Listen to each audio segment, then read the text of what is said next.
My name is Rhonda.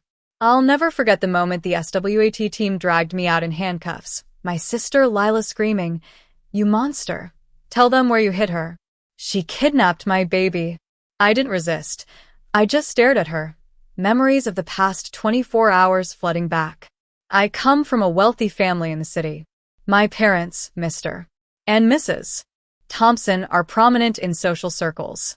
My father is a cold, unyielding man who values reputation above all else, while my mother is a passive, aggressive woman who follows my father's lead without question. Lila, my younger sister, has always been the apple of my parents' eyes, spoiled and manipulative. I had found solace in a cabin I bought in the Rockies with the earnings from my successful graphic design projects. It was a place away from the chaos of my family. One day, as I was working on a new design, my phone rang. The screen showed Lila, and a sense of dread washed over me. When I answered, Lila was in a state of supposed panic. "It's Mark, Rhonda. He had a sudden collapse. They think it's a heart attack. I'm going to the hospital, and I can't have little Lily see him like this. You have to take her. You're the only one I trust." It didn't make sense. Mark was a fit 36-year-old athlete, and they had a full staff at home. But I, being the one who always tried to keep the peace, agreed. 2 hours later, a sleek black limousine pulled up. Lila jumped out, looking more like she was escaping a crime scene than a worried wife. She was perfectly made up in an expensive designer suit. She pulled 9-year-old Lily out of the car. Lily wouldn't look at me, just stared at the ground. It was a sweltering summer day, but she was wearing a thick sweater.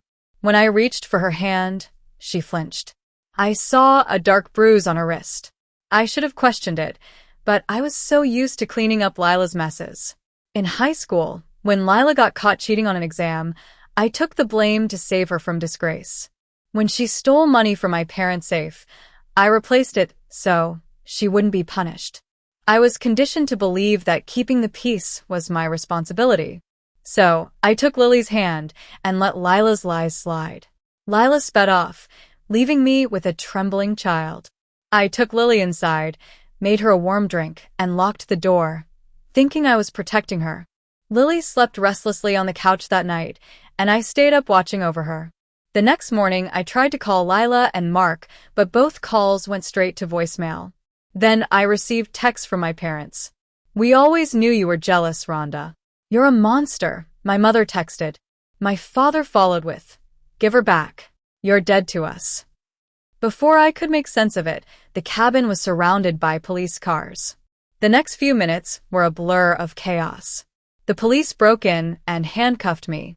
Then, the detective played a recording of my voice demanding a $600,000 ransom for Lily's safe return. I was stunned. I had never said those words, but it sounded exactly like me. In the interrogation room, Detective Harris laid out evidence against me. There was a photo of me helping Lily out of the car, which the neighbors claimed showed me dragging her. A close-up of Lily's bruises, which Lila said I inflicted. And the transcript of the fake ransom call. Harris said I was facing aggravated kidnapping, extortion, and child abuse, which meant a life sentence in prison. But as I looked at the evidence, I started to piece things together. The neighbors saw what they expected to see. The bruises were real, but the timeline didn't add up. And the $600,000 was the exact amount of debt Lila had from her online shopping sprees that she'd been hiding from Mark. I demanded a lawyer and told Harris to check the metadata on the recording.